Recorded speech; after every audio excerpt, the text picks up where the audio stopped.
Good morning, folks. My name is Kevin Huang, Huang Yishen in Mandarin. I use he, him pronouns. I'm joining from the unceded territories of the Musqueam, Squamish, Tsleil-Waututh Nations, colonially known as Vancouver, BC, Canada. Tomorrow in Canada, it's actually September 30th, the day, National Day for Truth and Reconciliation. It recognizes the children who never return home and also the survivors of residential schools. The ongoing and active work to name and recognize the truth of how Canada was built as a nation is essential in our collective work to reimagine Chinatown. And I feel that it's also especially pertinent for today's panel. The third panel for the second Chinatown Reimagined Forum, titled From Ownership to Stewardship, Tools and Opportunities to Build Civic Commons. So it's my pleasure to moderate this panel that I have no subject expertise on, but very interested in. So I'll be along for the ride with some folks who might not be as familiar with the topic who are joining us. But today we'll be broadly going over a couple topics. So one, community real estate models, noting that not all of them have to be land trust, and also non-land-based cooperatives examples will be shared as well. So I think I'll just get into it so we can have time for discussions as well as questions from the audience. So first up, we have Chiyi Tam, who is the managing director of the recently established Toronto Chinatown Land Trust. Previously, also the first staff and executive director of the Kensington Market Community Land Trust. Over to you, Chi. Thank you. Thank you. 大家好. Yeah, wow. What to say? There's so much to cover, but I'll give you guys a brief overview so that you know where we're coming from. My name is Chi. I am calling you from Toronto, the downtown west neighborhood of Chinatown. Toronto's on treaty land, so folks calling in from the West Coast who are very unfamiliar with this because it's all unceded over there. That means that there is some guiding Indigenous framework for shared decision making over land, planning over land, and we're seeking to incorporate that into our work because we literally are an organization that is solely focused and concerned about land ownership, literally. We'll say more about that, but I would say broadly that we're really interested in contributing to the CLT movement and exploration of what it looks like to have a settler-led CLT in this context in the Chinatown one. To align itself with the Indigenous-led land back movement. So we'll say more about that later.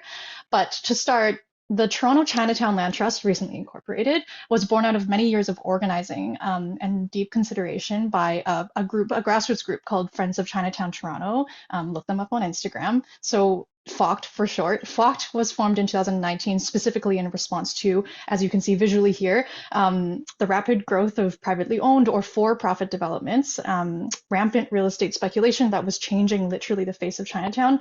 The yellow and green building there that used to be the Sengguang Center was kind of the only large emblematic, you all are familiar with this vague Orientalist architecture style that Chinatowns are known for. Toronto's Chinatown really only had that building. So we now don't even look like many of your other Chinatowns around Turtle Island. So another this also looks like high-end luxury condo developments. In this case, it's an all rental property that will all be that was originally proposed for all market rental units. And so both our groups, Friends of Chinatown Toronto, which still organizes independently of our land trust, both groups are very strongly motivated by the need to fight for and preserve housing security specifically, but also culturally competent services. So the building that is now under construction to become the rendering to the left here in 315, for example, had what we started calling culturally competent services, which yes, they are small businesses, but also they can be community centers. They also can be self-employed, individuals who offer interpretation services, etc. There's nothing about that one-story building that didn't already serve the community need. And so if we had intensified it, it would have looked very different if we could have led that development ourselves. So this is obviously not the any Chinatown that is existed anywhere, as we've learned all day from all the panels, has always been fighting for Chinatown. There's never been a Chinatown that we didn't have to organize for. And I think what I heard just in the previous panel, Jan said something very similar to this. What we're seeing happening is that land value fictitiously captures the social and cultural work that communities have put in to make a place what it is. And the real estate state says that you can sell this to someone. to experience this culture that they did not create. This is a like far more close description of gentrification that I've heard as it feels on the ground. This was offered to us in conversation when Sam Stein, the author of Capital City, came to speak with Toronto-based tenant organizers. And previous generations of Chinatown organizing have seen the same. So many Chinatowns have been displaced by freeways, etc. Ours specifically was wholesale expropriated. The entire thing is gone. This is first Chinatown, where Toronto City Hall was later built. And of course, there was a movement to save it, which you can learn all about. But this is what first Chinatown looks like. It doesn't exist at all. And so then our Chinatowns were dispersed. And therefore we were not able to engage in the same kind of like heritage and like architectural facade strategy or tourism strategy to then advocate for Chinatown's preservation and its value.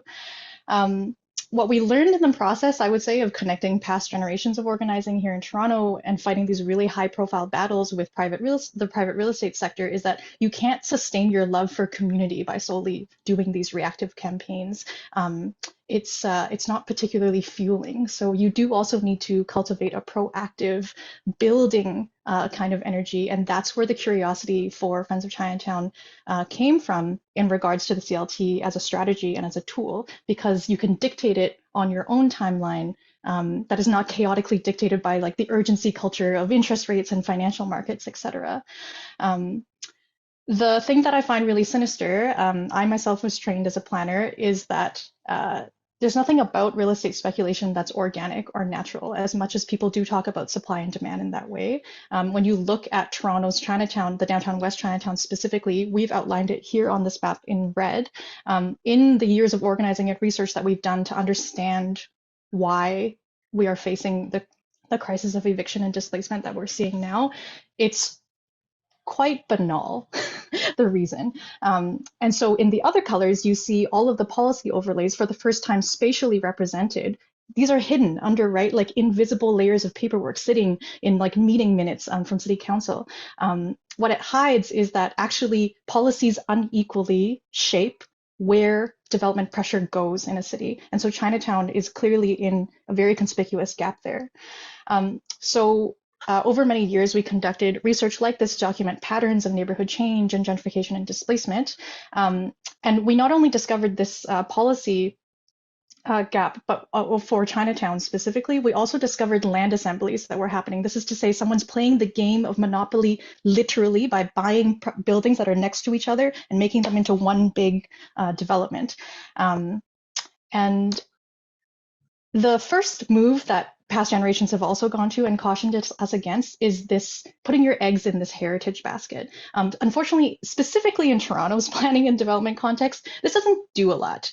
If you successfully do get heritage designation, what ends up happening is more or less in these two photos. These are two built projects, by the way. These are real projects where the inside of the facade is completely hollowed out for the development anyway. But yes, you get to keep the facade. But ultimately, if this is what we're going to use as a strategy for Chinatown, I just wouldn't recommend it as a current response to the displacement we're seeing.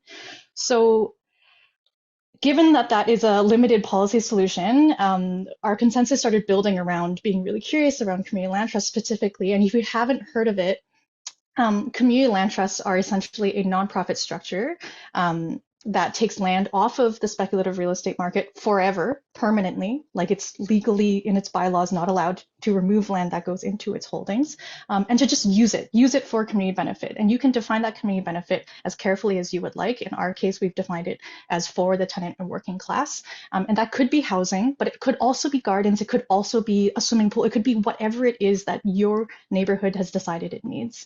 And any CLT presentation should give a shout out to the fact that Black people invented CLTs in the context of North America. The first CLT was actually a civil rights project concerned with Black-owned farmland in Georgia. They're called New Communities, Inc. They still own the acres and acres of land and operate to this day, many decades later. So this is clearly a strategy that racialized neighborhoods historically have used successfully to preserve culturally competent services and spaces. And we're happy to say that in 2023, on Lunar New Year's Day, we incorporated. We definitely chose that date deliberately to be cute. But you can think of it more simply like a environmental conservancy to protect parkland. There's like an analogy there, but instead for urban properties. But if you think about it a little harder, and there are Chinatown historians on this call right now, a nonprofit with an elected board that owns land for community use. Wait, aren't we also just describing any other traditional Chinatown association? And the answer is yes. Yes, you're right. You could call those mutual aid organizations, civic organizations, family clan associations, regional associations, Freemasons, the intercultural, like all of them, if they are governed that way and they happen to have a building and it's in Chinatown, then you know that this community ownership strategy has worked. The fact that you have a Chinatown at all is because they exist. So the fascinating thing for us was joining this like new trendy policy move in cooperative strategies and collective ownership in the Canadian policy making sphere and realizing, oh, wait, a Chinatown version of this strategy is actually deeply traditional and has worked for like 100 and some years, specifically because we were marginalized out of the private property system. So I think that as a contribution that is like very specifically Chinatown makes it very, very interesting.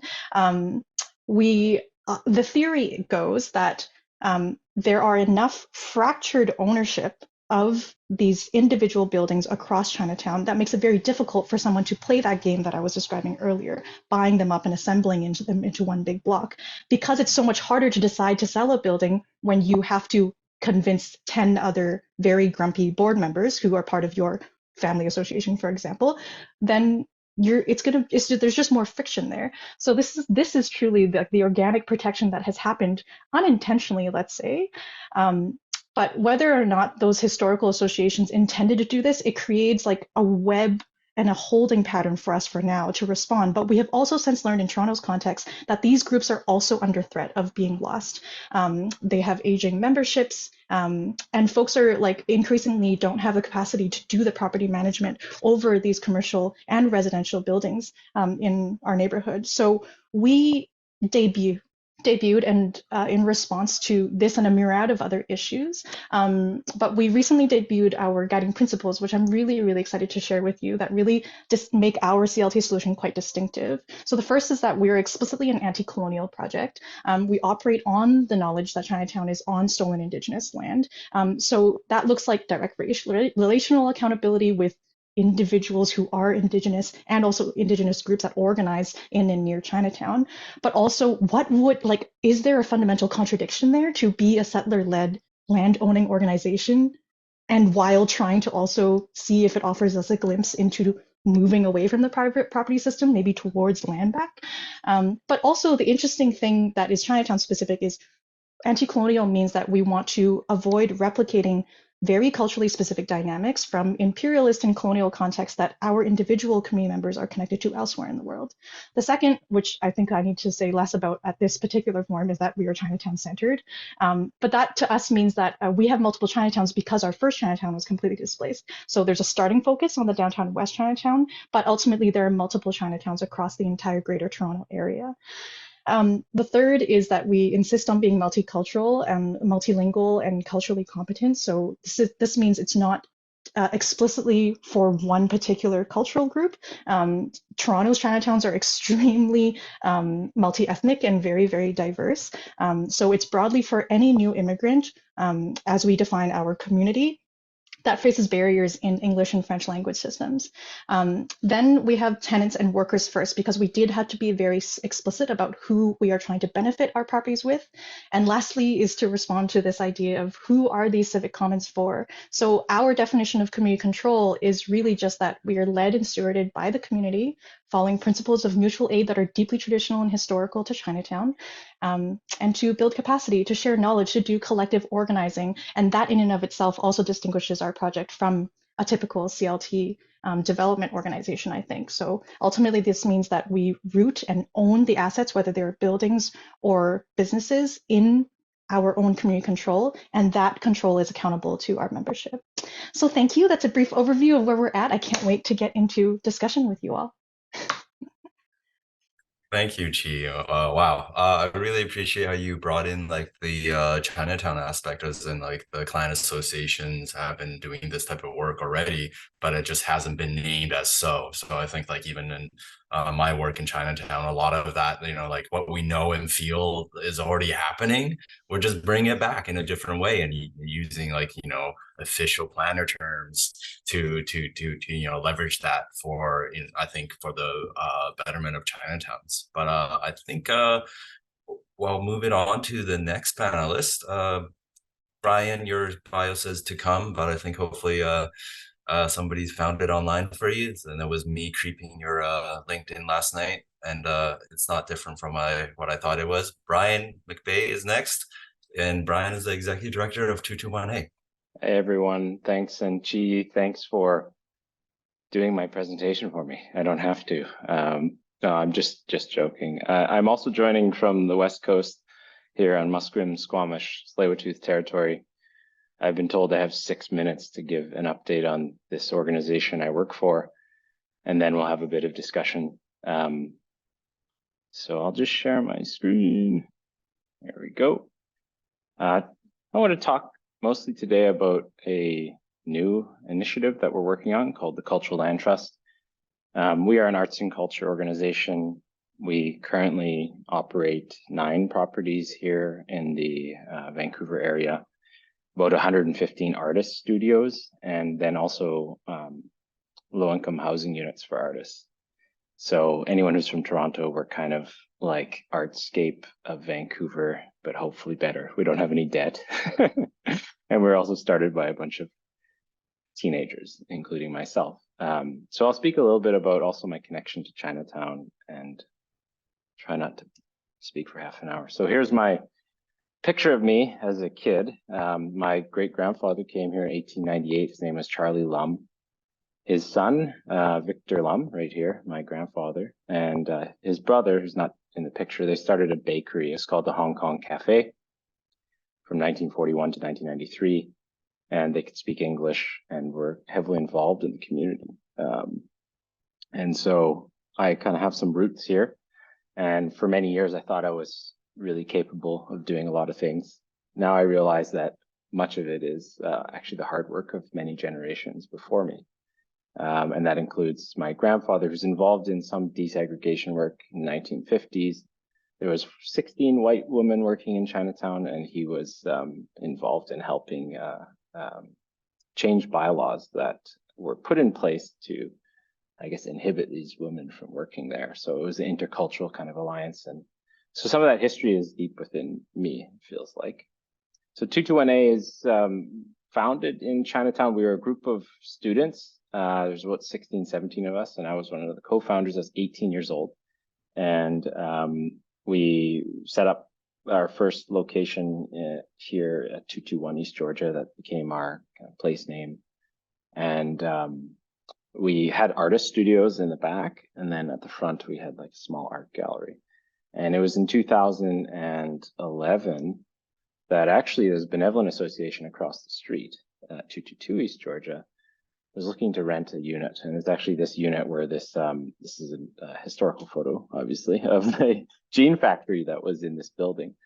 And at the time, I actually brought my grandmother to negotiate the lease with me, because we could move the artist studios over there, and then that could augment. So this is very typical of artists organizations, is that they have studios in the back and they have an art gallery in the front, and the studios augment the cost of the whole facility so you can have this free art gallery. And for us, it was about presenting works of art that wouldn't otherwise be presented in kind of public galleries or in private commercial galleries. And so it was work that was maybe a bit more socially critical, some social commentary, something like that. But also as youth, young people, we wanted to be part of culture now. We thought, even though we're students, what our voice matters, and we felt there was a lot missing from where we were learning. So we started, anyways, back to Chiyi being the smart one. We learned very early on that the Chinese Benevolent Associations owned these properties, and largely they were in these kind of deferred maintenance states of falling apart. And we were able to get some funding from government to help support upgrading. And so we put some sprinkler extension and put a new stairwell, and we actually did some structural work to this building. And ultimately, we moved our studios across the street with the idea that, oh, this 221 could be a building solely for an art gallery. And that was a very exciting thing for us because then we'd have more space and whatnot. So it was kind of early days, a little bit of, oh, is this a social enterprise or is this? And it turns out like, you know, the relationship between my family and the Yis, who's the benevolent association of this building, there was some connections there and it made for a very positive relationship.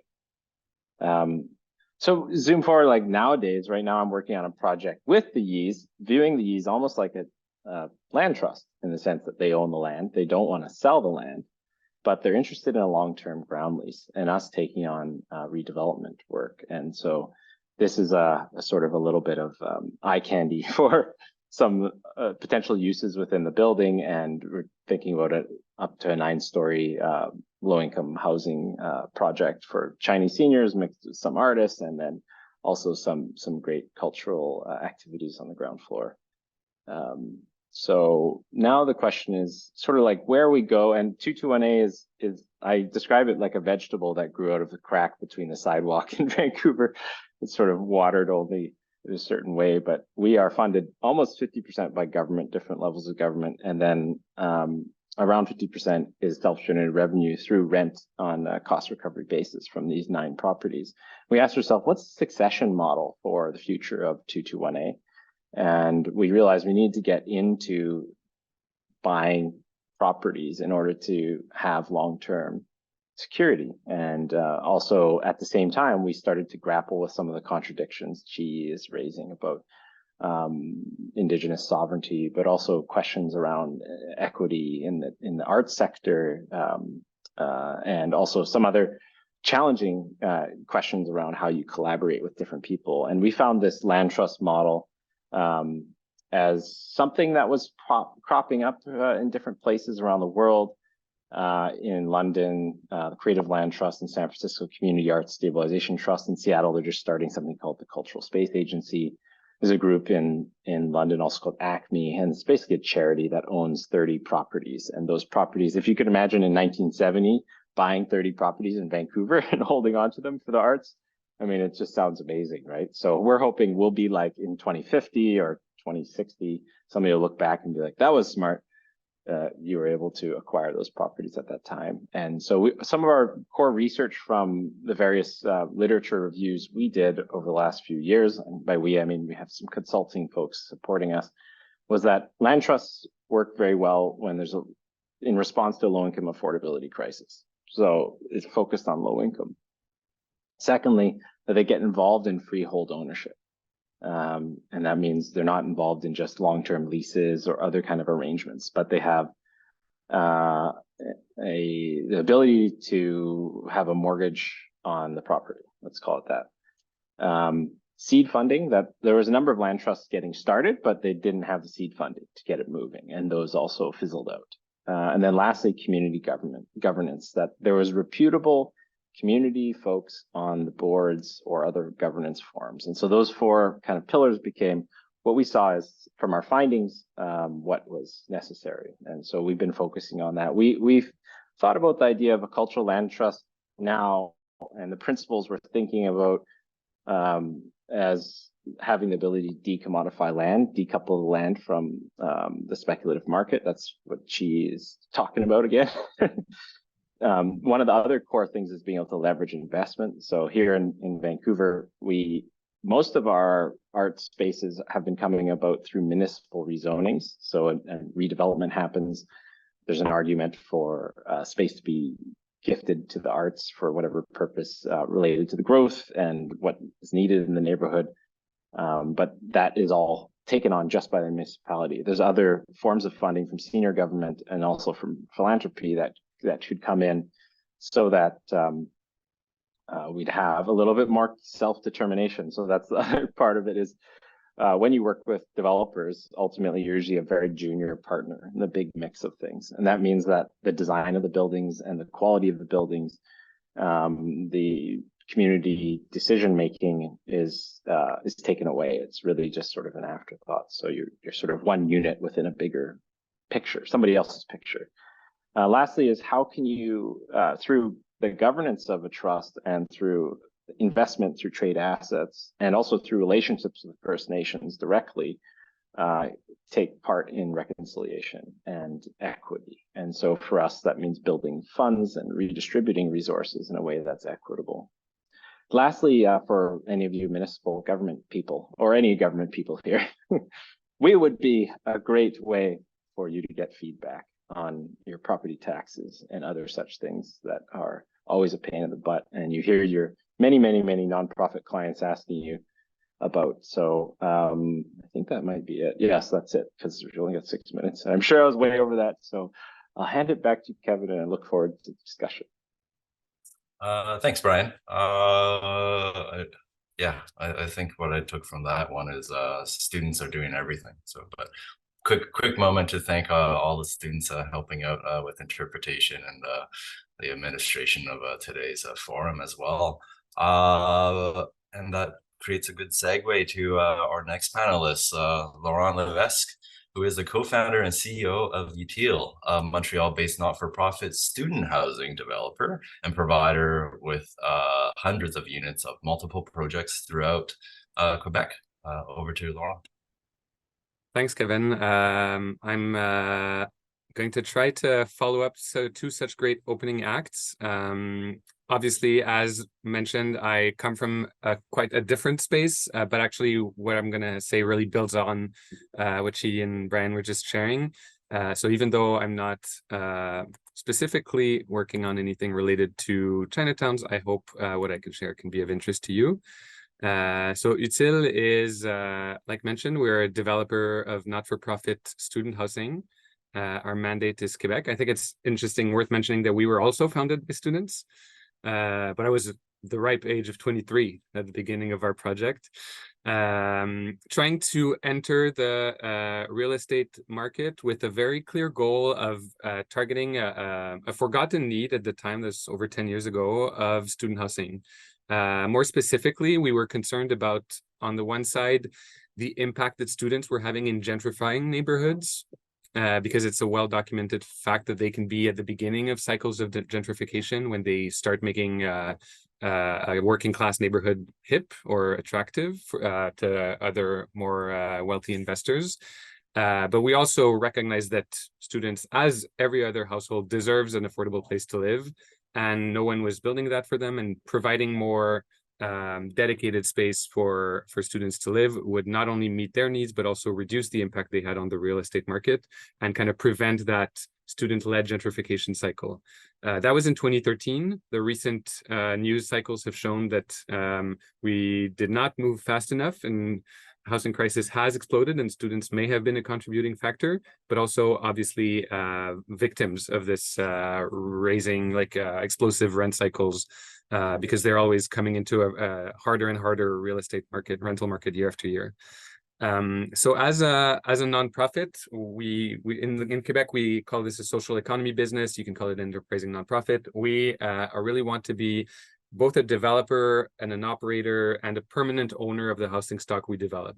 So building on the notion of fiduciary or trustee of land, we are trustees of housing. Obviously, we also typically hold the land we build on, but we focus a little bit less on the land and more on the housing piece. For example, we could definitely own and operate or operate a building that would be held on CLT land, just to kind of clarify the distinction between the two.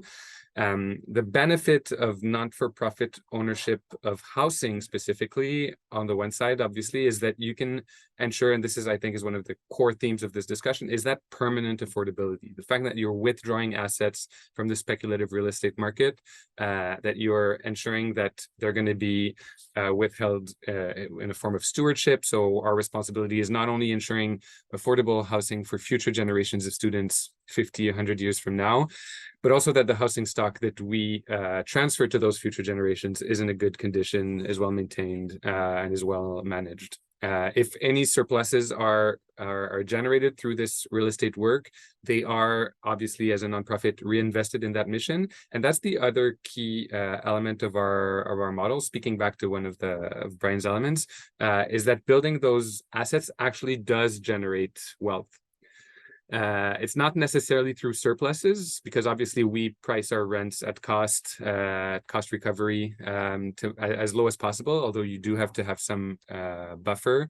But the big wealth that's generated is those assets that increase in value on the private market. And we've been working on ways to access that value without ever selling those properties, accessing that equity and leveraging that to build bigger and bigger projects. Our goal is to become one of those actors of real estate that as a small fish, we've always also been kind of vulnerable to, and to grow that capacity based on this increasing amount of buildings that we've been working on, but without keeping the core focus of not only stewardship, but also accountability to students. Our specific focus being student housing.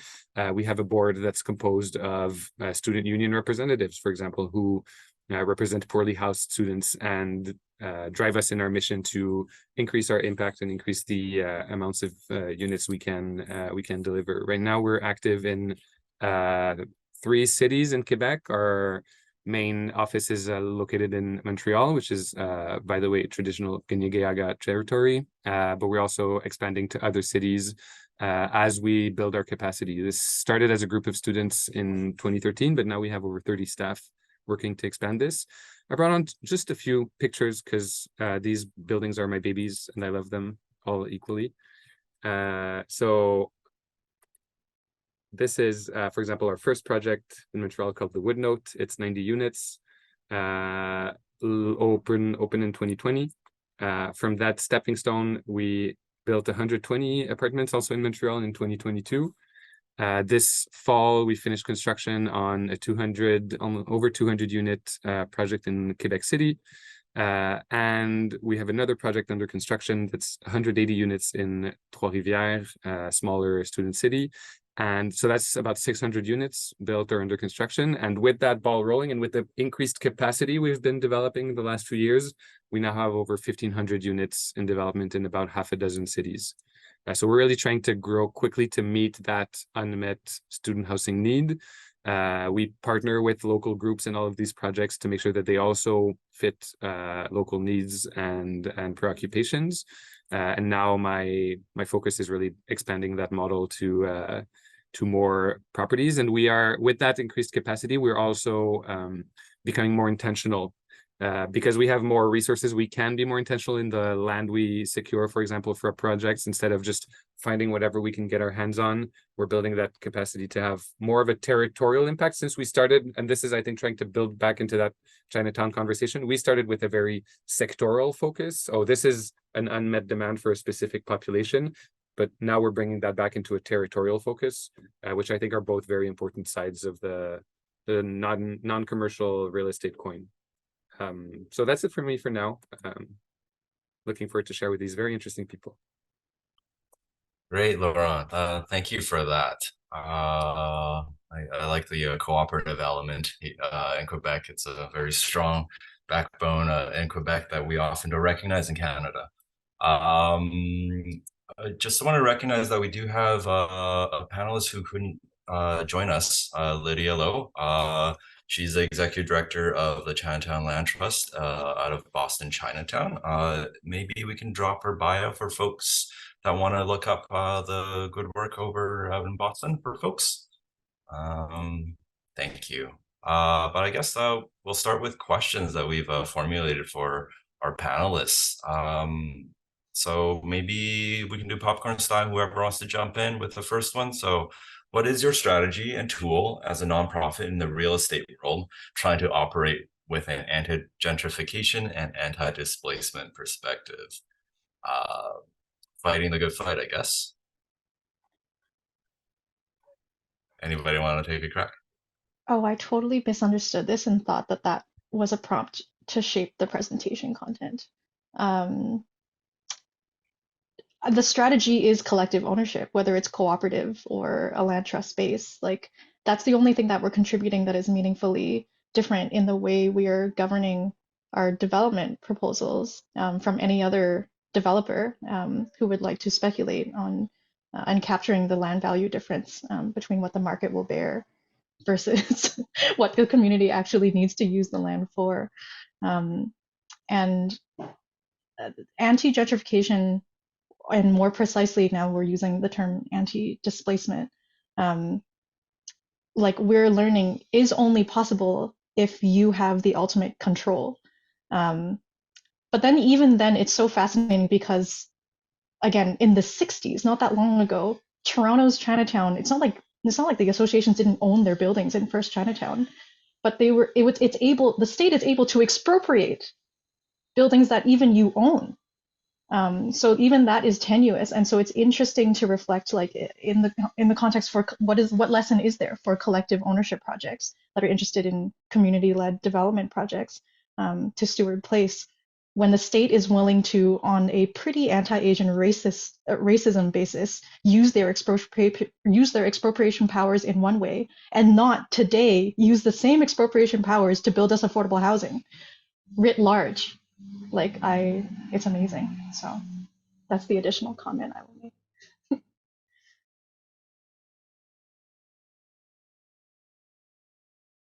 If I may, that's agreed. The one thing is the collective ownership. Okay, we're all here for that, and I think it's worth reiterating. So I'm 100% in agreement. I would add our specific strategy that you might have guessed from my images is that we do new construction for the goal of preventing displacement of populations to put students in existing buildings, but buying existing housing stock to leave people in place, to transfer that housing stock to a form of nonprofit collective ownership and keep people in place is also a very valid strategy. We just have found that we can't use that for students unless we're guaranteed that the building is already filled with students, which is never 100%. But that's a very other valid strategy that people have been using.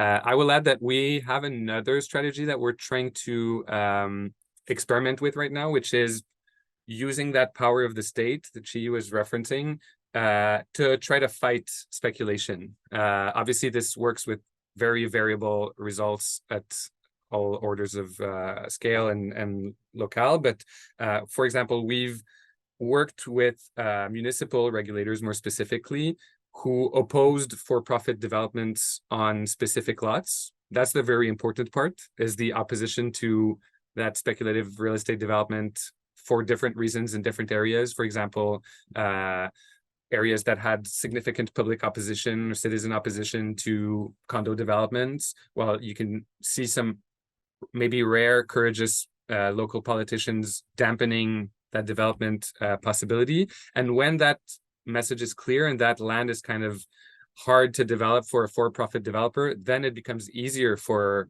a CLT or a not-for-profit developer like us to come in and scoop that land up from the owner of the land, telling them, well, if you can stick to this and wait and ride this out and wait for these elected officials to be voted out. Maybe someday your land will be developed, but we can buy it from you, maybe for a fraction of the potential speculative value that you hope you could get one day, but you can sell it now. And that's one strategy we're using more and more. And we can buy land that's, for example, not residentially zoned. The municipality says we will not rezone this except if it's for affordable or social housing. And then that's a leveraging, that's a negotiation lever that we're trying to get. Obviously, I'm not saying this works everywhere either. Thank you. So it sounds like government has a powerful role to play in all this. Brian, you mentioned that a lot of your funding comes from government. Just curious as to what other ways that government can be supportive of, I would say, transferring ownership and also like assertion of like community control into the various models that we've been discussing today. Yeah, well, I think it's the municipal government is just so different than the senior governments. So I would say the zoning question, it gets there's a contradiction built into municipal governments, which is they need to make money from their property. That's the reality. They have a property tax model. And so for them to, yeah, it's like quite an internal battle for them to make decisions about what areas are going to be decommodified. And when that happens, like parkland, for example, which seems to always be a unanimous yes to most people in this city anyways, it it actually isn't fully decommodified in the sense that you have these gaps between very expensive luxuries or escalating values that is like Chiyi said earlier, that it's kind of a community created social value that is fictitiously like sort of absorbed into people who buy and sell those units. So I think for a municipality, yeah, it's like, it's actually, they can be your worst enemy. So I don't know. I don't know if I'm like too positive about it. I do think like the current work that I've been doing around art space here in Vancouver, like there's, I think 9,000 employees for the city of Vancouver. There's like 20 in the cultural services, and they're geared more towards nonprofit. And so they're pretty much friends, peers, allies, people who are actually working actively to try to support nonprofit purposes. But to answer very quickly the last question about anti-displacement, I just wanted to say, I think it's all about low income. Like, yeah, like collective governance is important as well, and having those people there. But for me, the story of Chinatown is about anti-poverty. It's not just about a culture blossoming and, you know, Chinese people working hard and stuff. It's actually very poor people that through collective kindness and social sustainability were able to come out of, yeah, a de facto segregated neighborhood and do something amazing. They had housing, they have food and culture, despite not $1 from government. In fact, it was divestment, and it's even worse. So I just think there is, yeah, I think low income, intangible cultural heritage is actually about working class people. So anyone who wants to preserve Chinatown but doesn't think about the low income side is forgetting that almost everyone in that neighborhood was really broke. Yeah. I'll jump in to Chiyi? say that I often joke that rich people have so many land trusts and cooperatives already. Like if you look at the structure of a private membership only golf course, it's democratically elected, it's open membership. You just have to buy a very steep price point to get into the golf course. But technically you could call a golf course a land trust. So we came to a head when we were trying to articulate the definition in Canada of what a community land trust is. Specifically, if we were to propose a unique legal form so that it can't be hijacked for non-low income beneficiaries as a purpose, and then we had to insert the low income focus or working class language in order for that community benefit to be articulated. Because yeah, you're right, like there's a version where it's just like any other toxic high income concentrated residents association that then gathers together democratically, creates its own nonprofit structure to exclude people for the opposite purpose of social inclusion. Very, very possible. And the fascinating thing that becomes Chinatown specific is that, of course, it is a stereotype that Chinese people buy property. And this is both deeply untrue and deeply true at the same time. We, like in a survey of Canadian households, out of the BIPOC focus, if you isolate just Chinese Canadians specifically, we are over-indexing by 80% of the average Canadian population for home ownership. So there's a very tenuous and careful line that you have to tread where it is specifically this East Asian diaspora that is capable of gentrifying itself. There are so many diverse waves socioeconomically of waves of immigration that have contributed and wanted to shape what is a Chinatown today, that it is possible for us to see our own uncles and our own elders really be encouraging of this idea that like, well, yeah, the future of Chinatown should be like, we should all just like become, when I talk to them about building community wealth, they're like, yeah, you mean like us individually becoming wealthy? Like, yeah, we own property. And so I need that property to sell really well because that's in my entire retirement fund because I am a small business owner. I don't have any other, I never had a pension. I like that was the whole deal for me coming to Canada. So yeah, so nuanced to have this conversation specifically in this context about real estate that I think is well raised by both Brian, and Laurent's comments. And I think if I may add, I think there's a generational component. There's an element of intergenerational equity in that displacement as well, where some previous generations have like bought houses at the right time and cashed in a way, and that's their retirement plan and so forth. But if we want to make sure that those spaces that we care for are accessible to future generations in the same way, it can't rely on that like individual ownership. I think that's why we need that community. And it's very important to ask which community. Is it that low income community, or is it that's a very important question on your community governance. But if you want to make sure that you're planning for future generations, not through individual inheritance, but through like actual community assets, I think that's also building intergenerational equity. I am curious to push to throw the question about government funding back to you guys, because I was really fascinated by the line on your slide, Laurent, that said we are entirely self-financed or wanting to be independent from the state. We are currently, I feel like every new organization goes through this debate about which types of funding we will and will not accept based on various factors, whether it's like we morally won't accept this kind of funding, or like we think that will like complicate our actual real estate strategy to engage with the CMHC or to take out a certain structure of loan. I completed a deal with a forgivable loan deal with the city of Toronto, where they forgave 1% over 100 years of the money that they gave us. And so it was very difficult to take that to the bank and convince them that that was actually equity and not financing. And I don't know if I would make that deal again, because it really restricts the kind of community decisions you can make over each budget line of the buildings that you run. So I'm curious from you both, why and when you decided to take public funding in each of those contexts. That's a vast question. And that was a shortcut on my slide. Obviously, we do get public funding for our housing projects because, well, it's a good context right now to have affordable housing financing because it's a housing crisis. So you can really get that torque, but also because that's how you make it affordable. So how we actually started was we started with equity that came from student unions.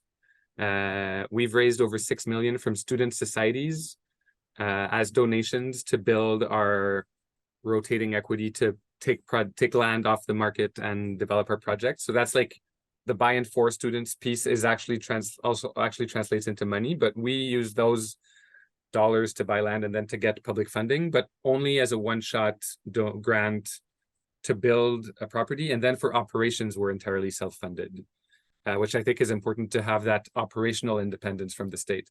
Not to say that they haven't been trying to add a mortgage to a grant and then have some control over how we're going to manage those properties over time. That is part of the negotiation. That is part of the complex relationship with governments and cities. But we can try to build from our experience in previous projects to negotiate those and give ourselves as much leeway as we can for future management of those properties, which we hold outright, which is still like a very strong form of control. Yeah, I'll say really quickly from our side, like in order to have low income housing, it needs to be highly funded. In other words, the debt servicing needs to be quite minimal. So we are very, very much focused on government funding. There is some access to private funding, and one of the areas where land trusts kind of have a mechanism for philanthropy is through more complicated types of gifts of property. And so homeowners, for example, we know several artists who don't have children, they have a home. When they die, they want to give it to someone. It's not going to be an adequate property for being used within the trust, but it could be sold expressly for the purpose of an opportunity that comes down the line related to acquiring and growing our portfolio. And that is, I think they call it trade properties, usually that mechanism within a land trust. So there. But I wanted to say one joke, which is, I saw on TikTok the other day, how to keep your land value down. And this guy went outside and, shot a gun in the air 5 times, something like that. He's like, once a month I go outside. And so what is the Chinatown version of that? I don't know. Maybe it's some kind of mahjong, smoking, and sort of. So the cynical side of me is always, these kind of what would be perceived as a polluting kind of to urban space. And it's probably not a good thing in a lot of ways, but would be also, not saying mahjong's not good, but there's smoking on the street. But we've got these like 85-year-old men smoking on the street all the time, and their bodies get in the way of I don't know what you want to call like gentrification. So there's something beautiful about the sounds and the other parts of that. But yeah, something like putting a money mart in a neighborhood will actually reduce the likelihood of wealthier folks moving in. But you can't get too far. I think if you start shooting guns, then the police come. So you have to be careful. Then they give some more rationale to displace everyone. Sorry, this is where my brain's going. TikTok. Nah, TikTok does take over everything seemingly these days. As a person that does not work in this sector, I am curious as to how you even start organizing. So, like, I know that, you know, for UTO and 221A, it was very student based. And Chi, your recent experience, you know, starting the Toronto like Chinatown Land Trust, I'm very curious as to like what types of people show up. How do you engage them? How do you kind of like build consensus like that? For me, you know, like that's just like the seemingly how you hold yourselves accountable to kind of this model of ownership and, you know, like use. So I'm just curious if folks have comments around that, given how I imagine a lot of people attending today want to get involved in something, and just curious as to what are the, you know, ways that people can learn more or get involved in their local, like either culture or physical land trust.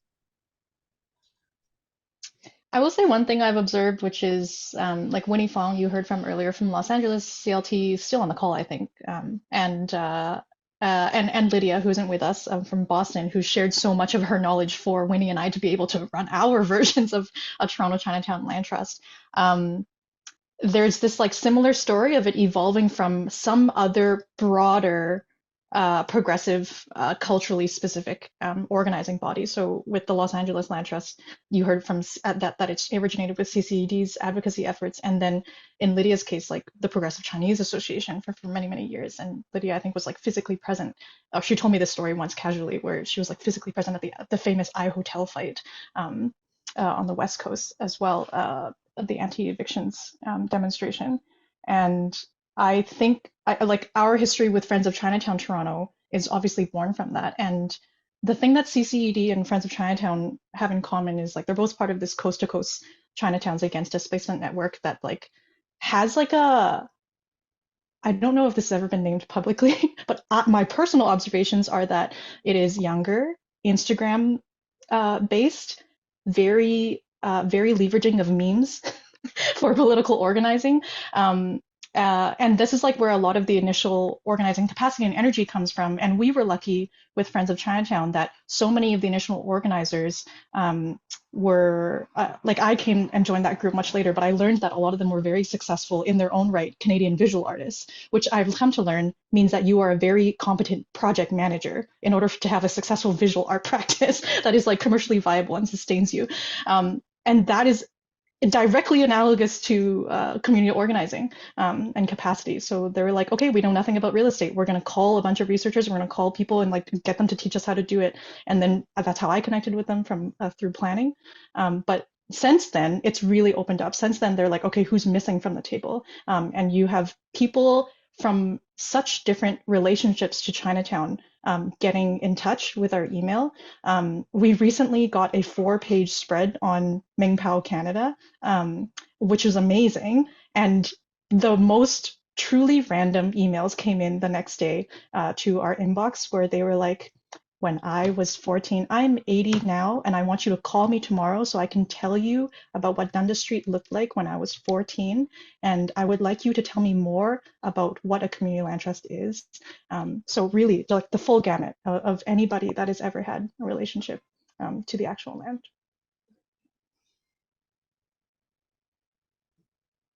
I also think people come into this space and can come into this space from anywhere. I'm also like Chiyi, a planner by trade, but I'm right now, and I guess it's the same for you. In my job, I don't use any of the things I learned in school that much. Like the day-to-day is so different, and it's even in the for-profit sector, like people don't learn this trade in school. You can really only learn by doing.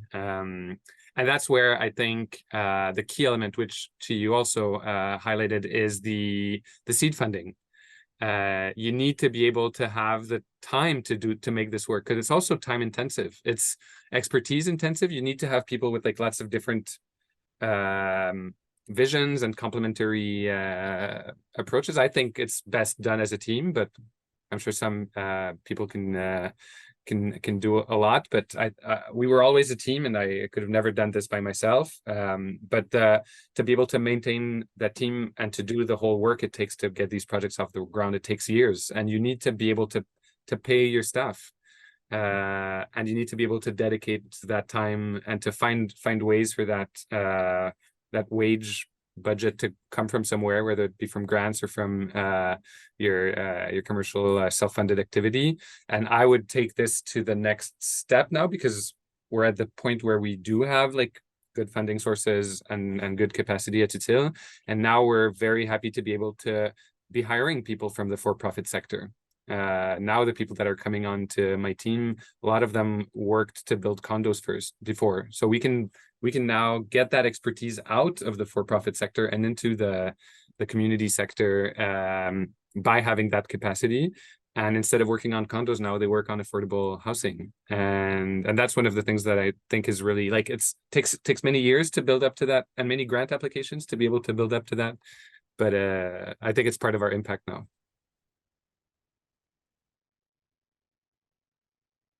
Yeah, I think my feeling is that people should quietly do good work. And that's not to be like hard on the activists. I think that's hard work.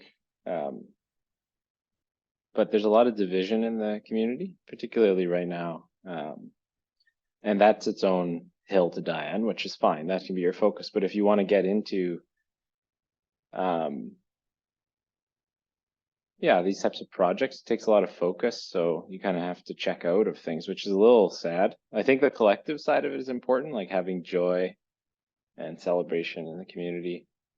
It doesn't mean you can't also have different hats on, but certainly it's like you can only do this once in a lifetime, it feels like, in terms of making these types of major initiatives take place. And if you think about like what Chiyi said about the home ownership of Chinese Canadians, like just like us as students, we all put $10 in or whatever, enough money to get something going.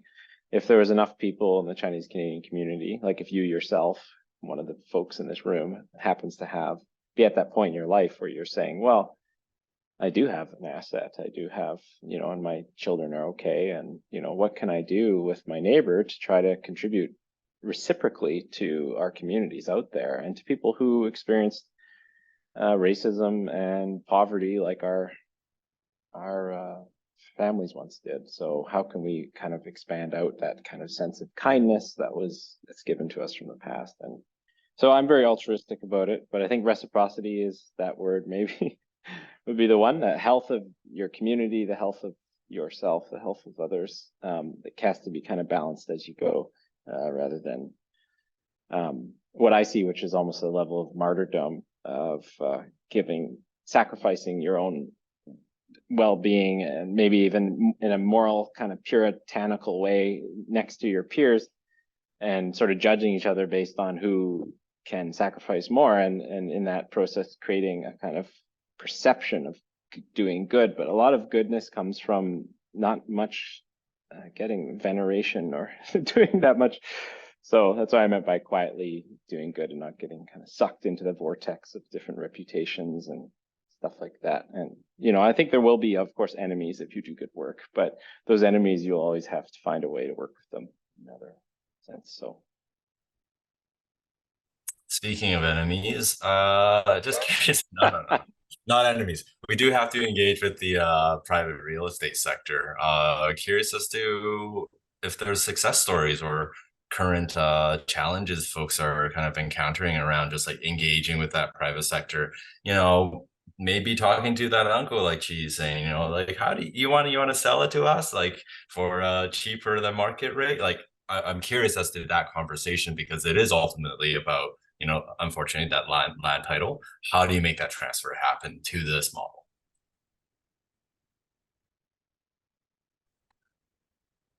You want to start?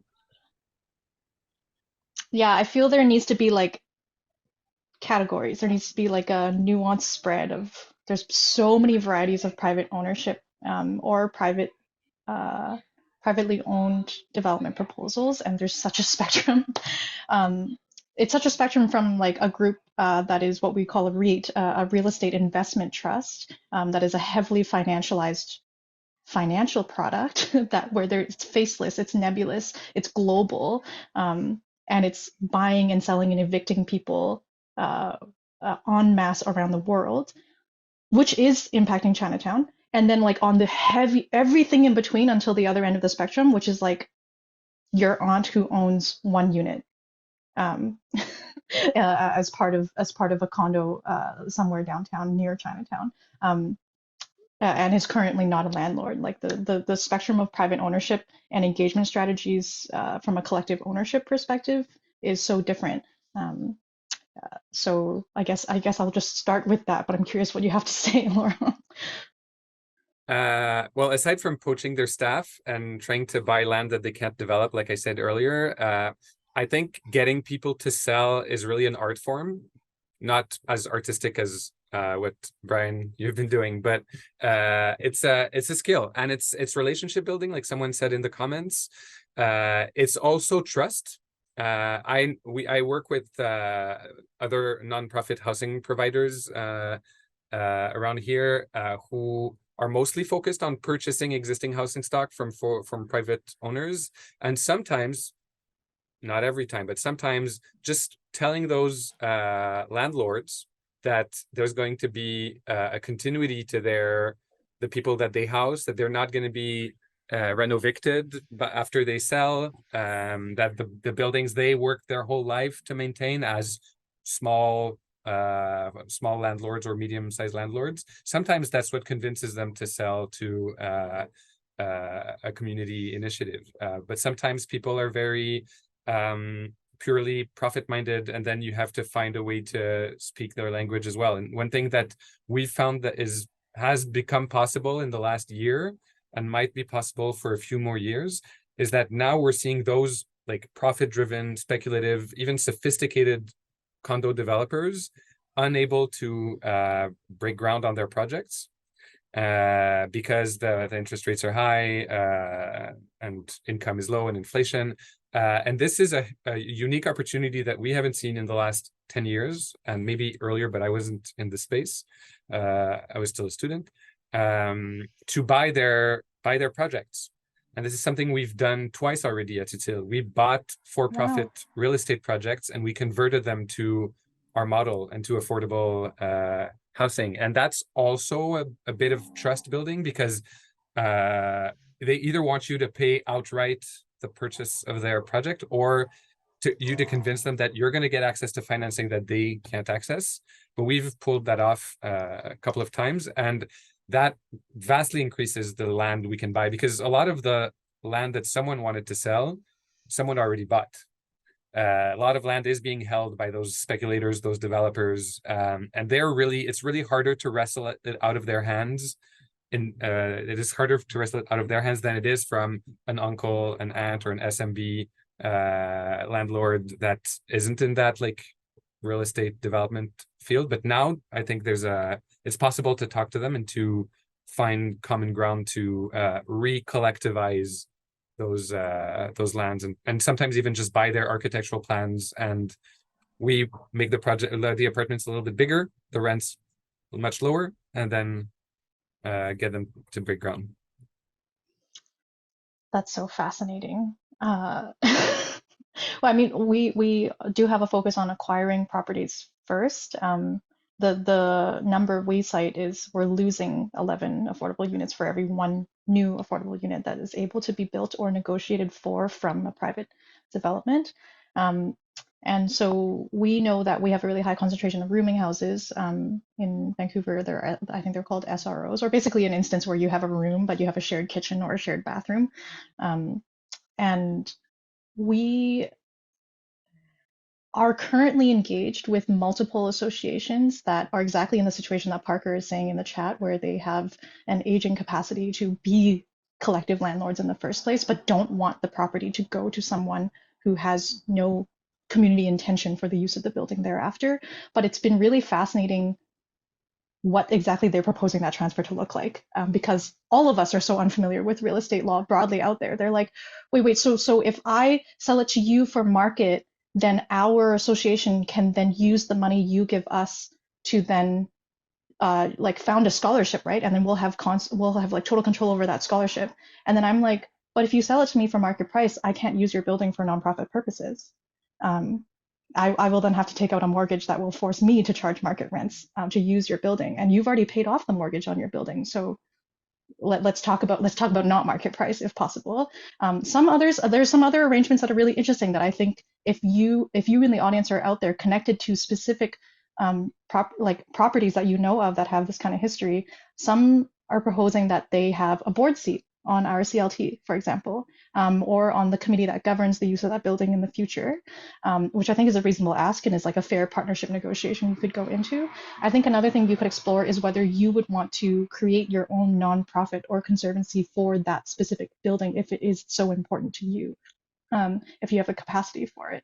And we've seen that work over and over again. In fact, it's the story of how these associations came about in the first place. 7 guys took out a second line of credit on their own and decided to buy a building in Chinatown and call it the Intercultural Association, or call it the Cambodian Chinese Canadian Association. And it has 5 rooms upstairs and a common kitchen downstairs. And that's where they hang out and would book bus tours to go to see Niagara Falls or something. Like, you can do it too. This is replicable to some extent. It's a crazy interest rate market, but it is to some extent replicable if you are so motivated. So that's kind of what it looks like behind the scenes in those conversations. Hard to say more, but yeah, it just looks so different property to property, building by building, case by case. Yeah. And there is a, if I may add, and sorry, but there's a spectrum of deals too. And I think part of the answer to like the interest rate problem and the mortgage problem might be to, and I've heard about this maybe just once, but of the seller to not get the cash up front and just loan it to you for you to pay the value of the land you're buying from them over 20 years or 50 years. Maybe then the market value that they're getting makes a lot more sense because you're not having to pay interest on that loan. They can lend it to you at 0% and you're just going to pay it over time. There's lots of different configurations. And I think it's like you said, it's a really case by case. Brian, do you have a story to share around this? I bought a few boxes of chocolates for people to try to buy the building. It hasn't gone very well. But I think most of our approach is similar to what has been said. I think for the Chinese benevolent associations, just like places of worship, is kind of a bit of analogous to these groups who want to maintain ownership, but don't necessarily have the capacity. And so we're talking about land leases or ground leases with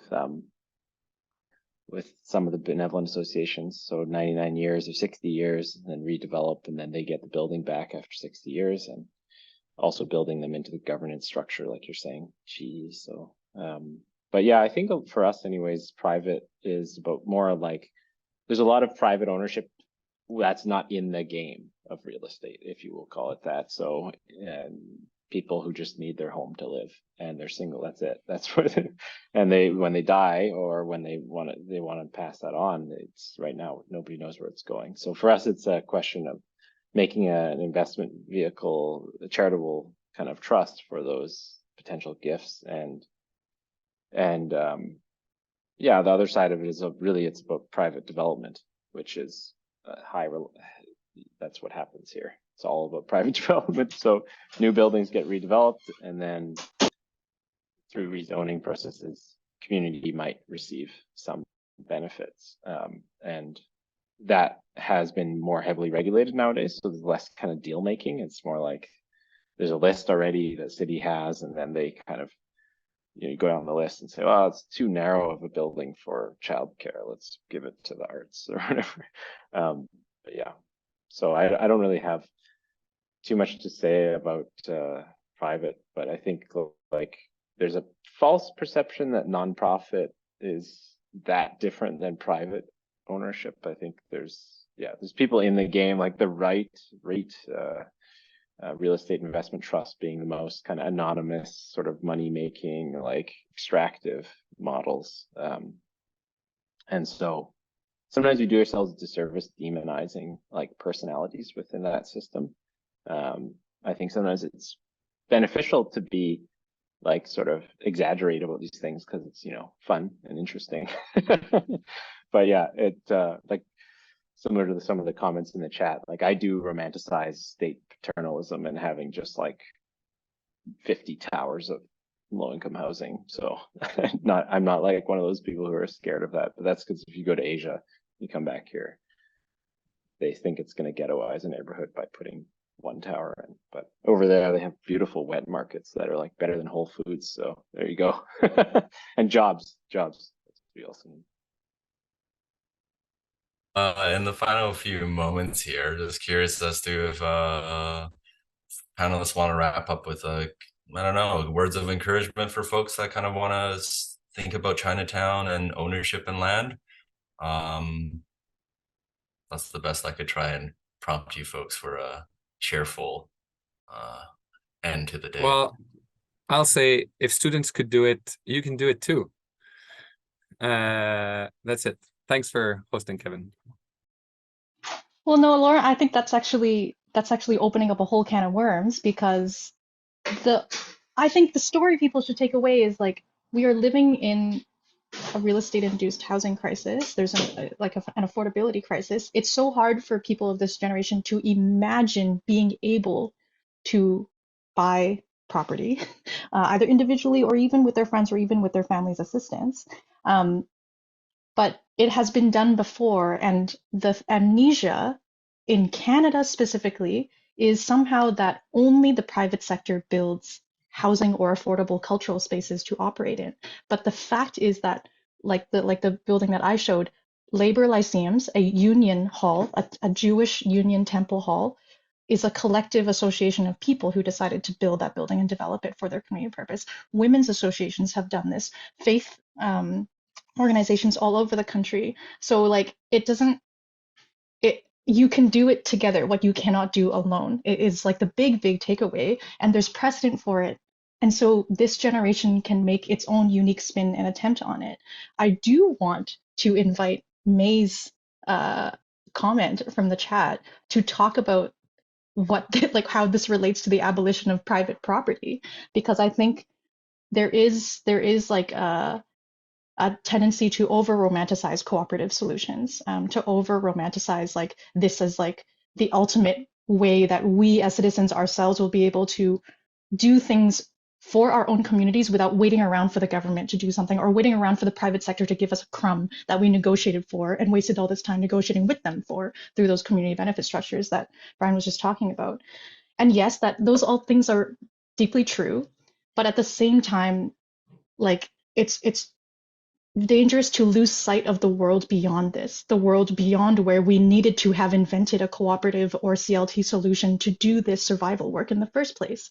And that is like a deeply congruent question with the question of land back. I'm really curious whether CLTs are actually hindering or actually potentially transformative towards the eventual reality where the private property system just doesn't exist. Because the reason we have all of these problems in the first place is that we have imposed the colonial construct of private property onto indigenous land. If we had not done that, which is so recent, it's like within 200 years, right? It doesn't need to exist for that much longer. Then what would it look like beyond? And collective ownership is kind of like a hint or a glimpse sometimes, but it's also very, very limited, because a CLT ultimately exists within the private property system. It's a solution, it's a real estate solution to a real estate problem. And that's not the only problem at hand, basically, is the interesting complex problem with all of this. So it's really like that's what energizes me, is actually what is beyond the collective ownership solution. The can of worms is fully open. And I'm supposed to wrap folks up somehow. Brian, can you help? No, Brian's gonna do it. Yeah, I was gonna say just focus on low income is where I go with all of this. So like the real estate tools or technology, you know, it will only, if it's not reaching the bottom, and a lot of people have no voice at the bottom. They can't. And so their primary tool is to lobby government. You know, they show up with their bodies and get in the way. That's all they can do. So,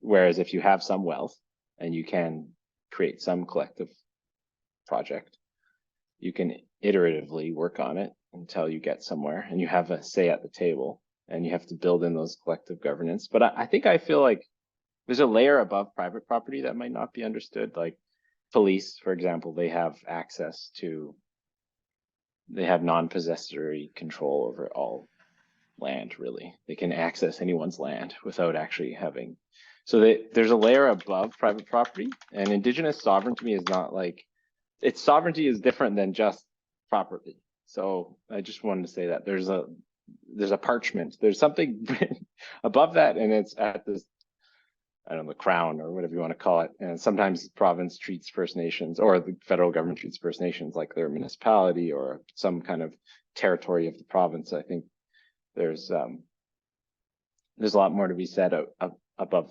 that. And private property in itself, I think people assume ultimate freedom because there is a lot of freedoms granted when you own property.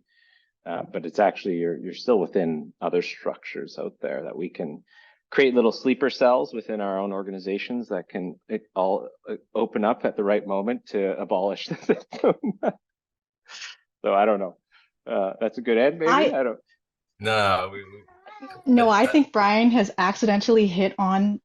I'm so sorry to people who are not interested in planning theory and real estate law, but it is like the foundation of asking the question, what is a property? And what they teach us in school is that a property is a bundle of rights, a bundle of legal rights to use your land a particular way. And one of those is like the right to use it, to profit it, but also the right to, defend it against trespass, et cetera, et cetera. And it's like a list. So what if you didn't literally share the title over the land, but you shared the access to that list of bundle of rights and opened up those rights to be collective rights? Therein you have another glimpse onto what the next world could look like, which Brian, again, has offered all the open cans of worms for the audience to go deep dive and rabbit hole into in their time beyond this panel with us. And if folks want to dig into this more, there is the Canadian Network of Community Land Trusts. Is it a summit? Yes, on October 21st. And I think you can talk to the panelists in person.